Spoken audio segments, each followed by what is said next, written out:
Acting for me has been a wonderful journey.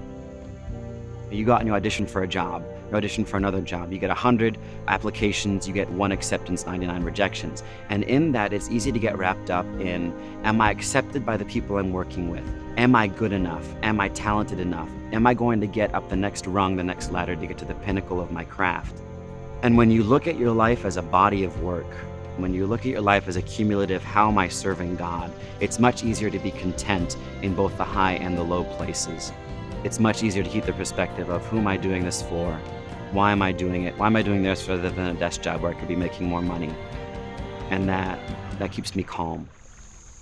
One of the things that you get in an MFA program that you don't get if you were a journeyman, you go through a lot of very intense book work. You learn how to break down a script. You learn how to bring in, 5 potential new tactics for every beat.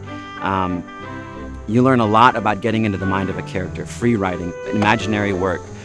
Dr. Michael Kirkland basically founded the MFA program, and he trains all of us in stage combat. There's the forte, middle, and then the weaker point. The safety principles that he instilled in us are unique in how good they are and how pervasive they are through each one of the actors that comes through. One of the extracurriculars is led by Derek Leonidoff. It's called the VIPs, the Varsity Improv Players.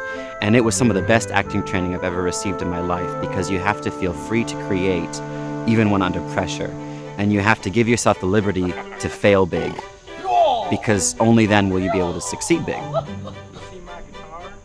Yeah, it's right over there. But, no, I didn't see your guitar. I was just trying to look like I knew something. When the rain comes in your life, how do you deal with it? How do you deal with the good and the bad that comes into life? And how do you still praise God in the midst of that? And those are important issues to deal with. But as I've gotten out of Regent and I've been doing this, and I hear the belly laugh of a 5-year-old as we bonk somebody on the head, and I think, oh, that's God too.